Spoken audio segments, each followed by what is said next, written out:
Well, that where do I start? Let's see. Flyers lose 5-1 to the Dallas Stars at home, coming off of a 4-1 loss yesterday. And as I mentioned on the podcast this morning, Dallas was a very good team in the first period.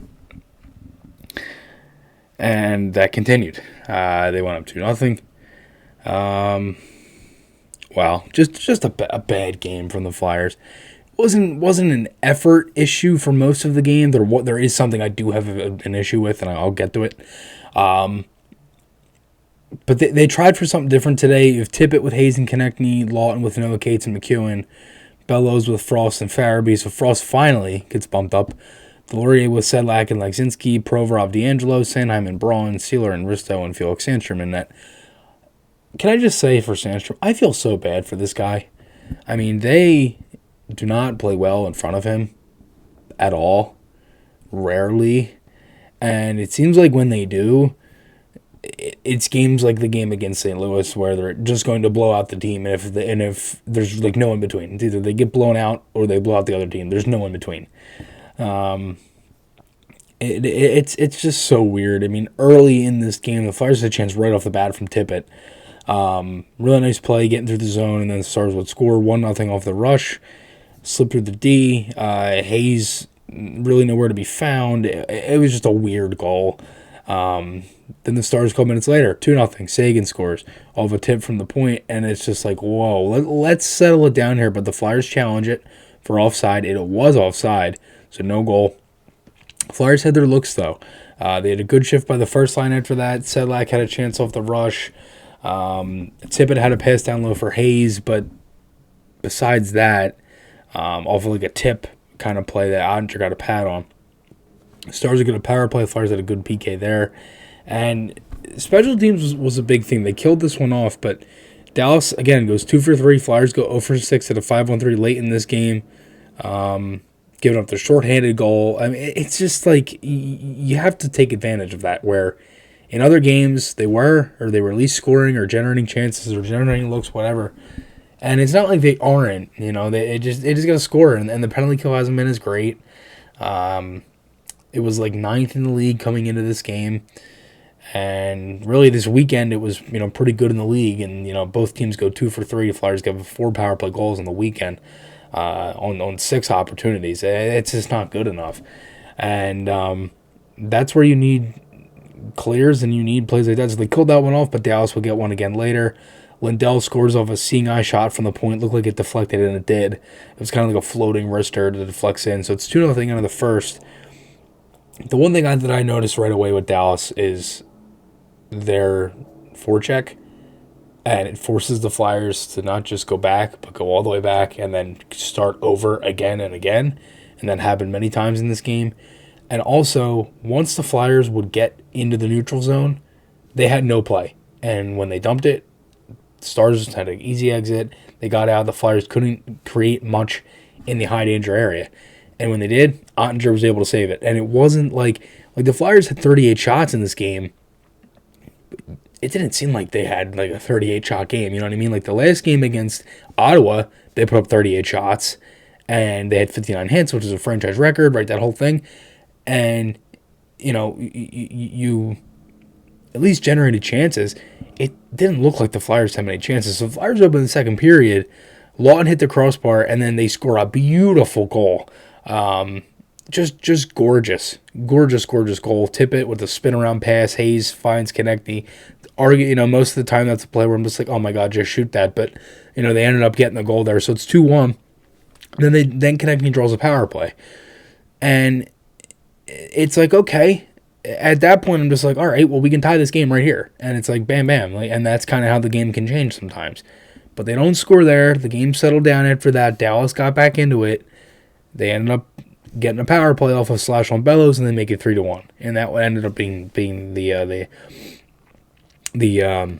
eventual, I guess, turning point up until that point, because you could have tied this game. The other turning point comes early in the third period, but the Flyers had their looks. I mean, they had a chance off the rush from Hayes. They ended up getting draws a penalty there, so Provorov gets hooked. And it just couldn't do anything with it. And Tippett had a backhand chance from the first unit. Frost had a beautiful chance in tight to almost score. Lawton hit the crossbar late. It was a good period, I thought. I mean, they had looks. You just got to score, and part of the problem too is they kind of got goalied, and I know not everybody's going to want to hear that, but from my eyeballs, most of it was the other goalies were really good. Cam Talbot was good yesterday, and Jake Ottinger was pretty good today as well. And the third period here, my three notes are the three power plays, the shorthanded goal, the 4-1. I can't stress this enough how absolutely frustrating that is to watch that go in. There was no hustle in the back check. None. It was brutal. Absolutely brutal. And it's like, I can't really blame Sandstrom or anybody else. I thought D'Angelo even made a good read on it. You can't. I'm looking up and it's 3-on-2 this way, and all three forwards are in the other, or they're stuck in the neutral zone still. I'm like, what is happening here? So they score 4-1, and that was it. That was all she wrote for this one. Say goodnight, Gracie, because it was 4-1, and they get a power play late. Oh my God, chance after chance after chance, 3 for $1, just constant. And I'm just like, that was the power play they needed to have before they got the shorthanded goal to make it 4-1. You needed to flip-flop those if you were going to, and you don't want to give up the shorty. And first of all, you never want to give up a shorthanded goal, right? But second, you don't want to do it where it's like a back check the other way and you got three guys up the ice and you're all stuck in the neutral zone. You can't, that just can't happen. It can't. Off an effort perspective, I thought the effort was there. I thought they tried. It's not like it was just like, oh, they just gave up. They didn't.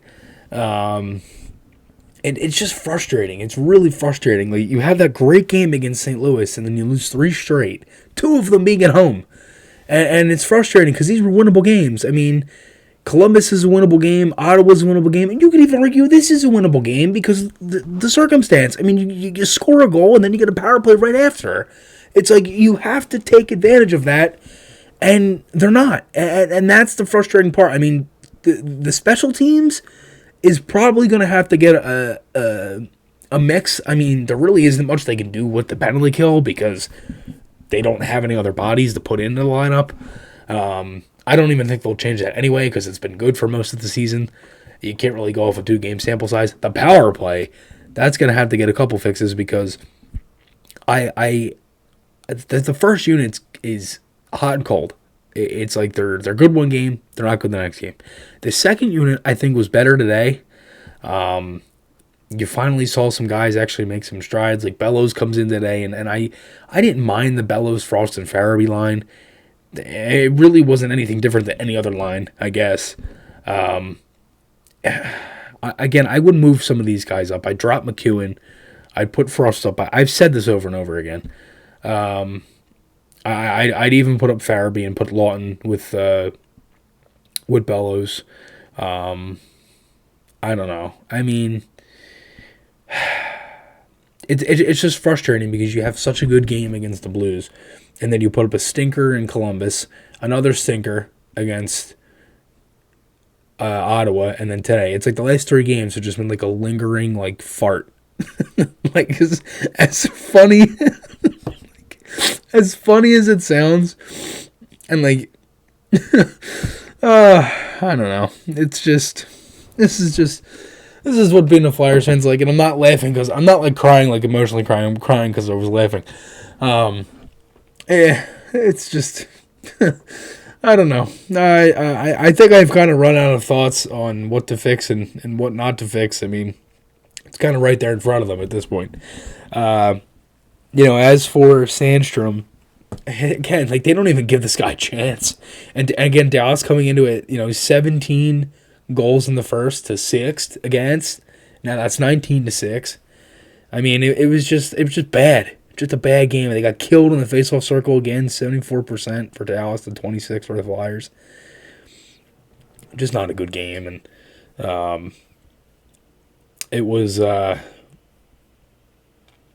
Yeah, just not a good game. I mean, that's what it is. And the good thing is, moving ahead, you have, again, some tough games, but if you're pulling up their schedule, you have Columbus again on Tuesday, you have Boston on Thursday, and you have Montreal on Saturday.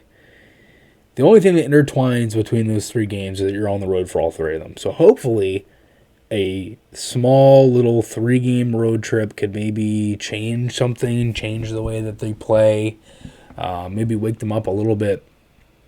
But you score 5 against St. Louis and you scored 4 in the last 3 games. You'd like to score some more goals. I would expect probably a couple line switches. And I think, part of what this is too is like you're starting to see that you can't constantly rely on your goalie. And you also have to score when you have the chances. Like the Flyers are a team where they can't let other teams hang in the game. That's just, it's pretty obvious at this point. You can't keep letting teams hang into games. And they did that on Saturday. They did that today. You have to be able to finish on your chances, at least, tie the game, whatever. If you tie the game and they still lose, okay. But if you tie the game, it's completely different. So we'll see what happens. I mean, look, as for again moving ahead, I would make a couple of changes. I'm not sure what they are, because again they're kind of thin in the lineup. For at least not having Couturier, not having Atkinson, not obviously no Allison too. We still don't even have an update on. So I would assume there could be a call up. I don't know if the only thing that I could think of is if like Anisimov could be healthy, which I don't think he is, and then Oli Lixell, who came up against Vancouver in the beginning of the year for a game for Tippett. But outside of that, I really don't know. I would assume they keep Bellows, who he's not really impressed me so far, but we'll see. We'll see what happens. Let me know your guys' thoughts below. Remember to check out the podcast. Just dropped that today. This morning we talked about this game, a couple other games as well. And the fan club raffle for the Joel Farabee military jersey. You can check that out as well. And thank you guys so much for watching. Check out the blog, MTFB Online. Check out that. And thank everybody so much for watching. And again, we're on the road to 2,000 subscribers, so hit that subscribe button, and I'll talk to you all again soon.